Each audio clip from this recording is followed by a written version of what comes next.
Ya, tapi kalau kita belajar ke sejarah lagi, balik ke belakang, okelah pada zaman Pak SBY, eee, dikatakan tadi jaraknya jauh, sehingga kemungkinan curang itu sedikitlah. Dan semuanya bisa ikut, Ibu Megawati bisa ikut berpasangan dengan Pak Prabowo, Pak JK bisa ikut berpasangan dengan Pak Wiranto, 3 pasang.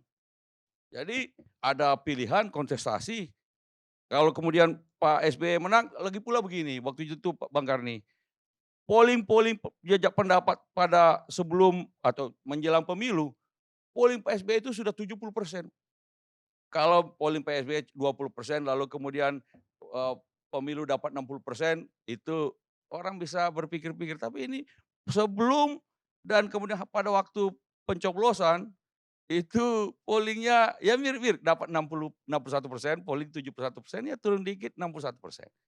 Sesuatu yang sudah bisa diprediksi sebelumnya, kira-kira begitu. Ya, ketika Ibu Mega, itu pemilu yang dilangsungkan zaman Ibu Mega bersih, katanya Betul, tadi. kita apresiasi itu. Sekarang di zaman Pak SBY juga bersih. Kita Jadi kapan mulai nggak bersihnya? jadi itu namanya pesan moral. Pesan moral artinya jangan sampai terjadi semacam itu. Justru menjelang pemilu ini mudah-mudahan itu tidak terjadi. Pasti ada contoh pemilu yang curang. Nah, Eee, kapan itu yang curang itu? Pak SBY tidak mengatakan menggunakan diksi curang. Dia bilang bisa tidak jujur dan tidak adil. Jadi kalau ada kan luber dan jurdil, langsung umum bebas rahasia ini biasanya ranahnya KPU. Untuk mengatur bagaimana supaya di TPS-TPS itu berlangsung langsung, umum, bebas, dan rahasia. Nah, tapi jujur dan adil ini nuansanya lebih luas. Termasuk kalau kalau ada yang berusaha mengatur-ngatur hanya pasangan ini yang bisa maju. Hanya yang kira-kira yang mendukung pemerintah saja yang boleh maju. Yang beroposisi jauh nggak usah maju. Atau dengan menggunakan berbagai macam instrumen apa termasuk instrumen hukum. Kalau itu terjadi kemunduran dalam demokrasi di Indonesia. Tapi sekali lagi mudah-mudahan tidak terjadi. Mudah-mudahan dengan ada pesan moral itu kemudian kalau ada pikiran-pikiran semacam itu mengurungkan niatnya. Ya kalau itu cuma sebagai harapan ya, dan belum ada tanda-tanda ke situ, Pak SBY belum perlu turun gunung dong. Ada Oh, informasi-informasi informasi. yang mengarah ke situ. Sebelum itu terjadi, itulah Pak SBY sekarang ini kan sebenarnya sehari-hari kerjanya melukis. Wah, habis itu membina tim bola vola Lavani, apalagi mau sekarang ini mau Livoli di Bali. Nah, tapi dari waktu ke waktu beliau kadang-kadang memberikan tweet tentang hal-hal yang menurut concern beliau tentang bangsa ini. Sekali-sekali mumpung pada waktu itu ada Rapimnas Partai Demokrat, beliau juga sebagai Ketua Majelis Tinggi Partai Demokrat, sekali-sekali juga memberikan pesan moral secara secara langsung, secara oral lah begitu ya. Nah, itulah mudah-mudahan dengan itu tidak terjadi. Tapi kalau ya itu kita berharap prepare for the worst, hoping for the best. Sekarang saya balik, apa 2014 itu pemilu berlangsung jujur dan bersih? Pada waktu itu berjalan kan itu sudah post factum. Kalau sudah post factum kita bisa lihat, apakah ada indikasi-indikasi kecurangan ataupun ada hal-hal yang bisa pengaman internasional di Mahkamah Konstitusi dan segala macam. Yang jelas pada waktu 2014 posisi Partai Demokrat waktu itu sebagai penyeimbang. Kami tidak ikut berkontestasi pada waktu itu. Bagaimana dengan 2019 menurut?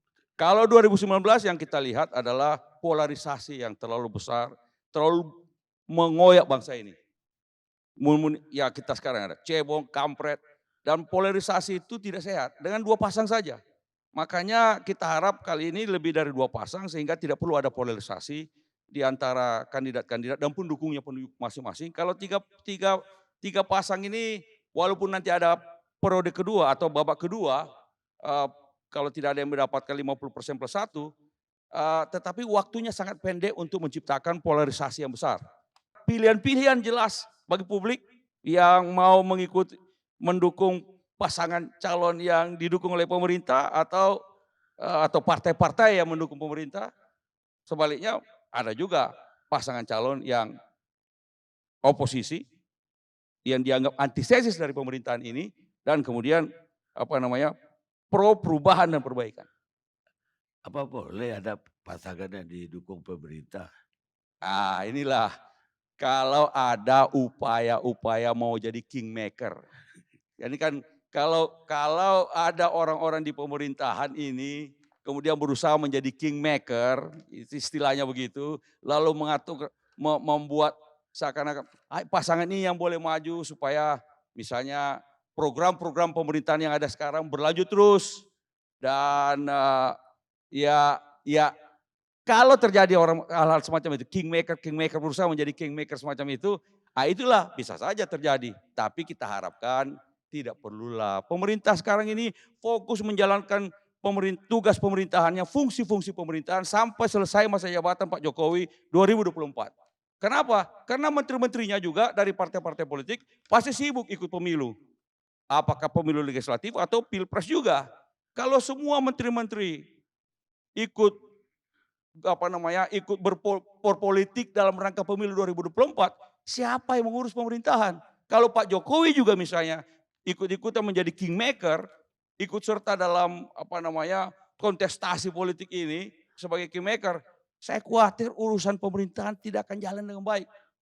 Karena itu lebih baik Pak Jokowi sebagai presiden menjalankan tugas pemerintahan sampai selesai dan kemudian biarlah semua partai-partai politik dan menteri-menteri juga termasuk yang dari partai politik silakan mengikuti kontestasi politik.